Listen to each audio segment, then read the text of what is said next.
Adorables amis internautes de Plus Près TV, salut et bienvenue à vous. Qu'est-ce que les journaux ont dit ce matin? On y va avec le quotidien Le Béninois libéré. Djogbenou a bâton rompu avec la presse sur son bilan des 15 mois à la tête de la Cour constitutionnelle. Le credo des décisions en faveur du peuple. À lire également dans les colonnes du même journal, exportation du pétrole nigérien sur le marché international via le Bénin. Une fierté nationale signée Talon. Chapeau pour Adambi pour ses efforts dans le bouclage de ce dossier. Multiplication des restrictions aux frontières du Bénin. La CEDEAO met-elle ses menaces à exécution? Le Nigeria, le Niger puis le Burkina Faso, le port et le VPI ciblés? S'interroge le quotidien Point Média.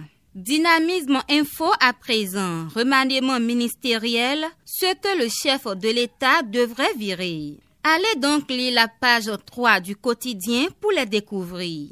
Nous sommes à présent avec le quotidien L'Indépendant qui met à sa une 3 ans du régime de la rupture et 90 milliards de francs CFA investis dans l'énergie. Talon en passe de réaliser le miracle de l'indépendance énergétique.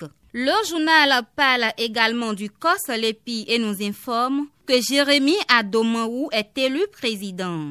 On parle à présent rentrée scolaire 2019-2020 avec le quotidien Le Matinal qui titre Rentrée 2019-2020 apaisée, gouvernement et syndicats rassurent. Grosse interrogation ce matin à la une du quotidien Le Nouvel Observateur. Gouvernance au Bénin, de la démocratie libérale à la démocratie autoritaire, s'interroge le confrère.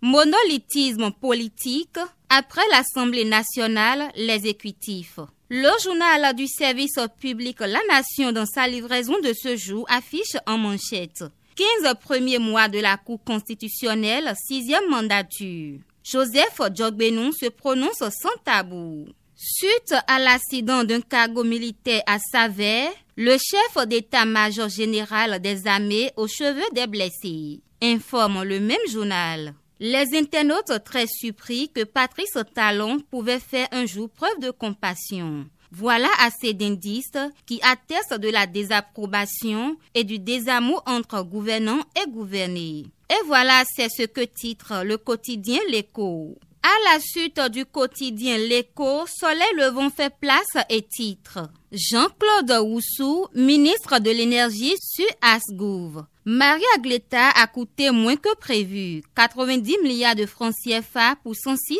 prévus. La centrale respecte les normes administratives et environnementales. La durée de vie de ces moteurs dépasse la 50aine d'années. Il y aura Maria Gleta 3, Maria Gleta 4 et plusieurs autres centrales. Le délestage est définitivement derrière nous. À laisser entendre le ministre Jean-Claude Oussou. Distribution gratuite date de naissance.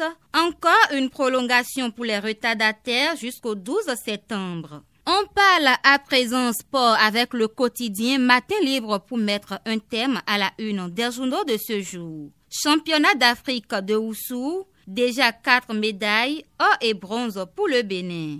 Et c'est tout pour la revue des titres de ce matin. Merci de votre aimable attention. Agréable journée de travail à toutes et à tous.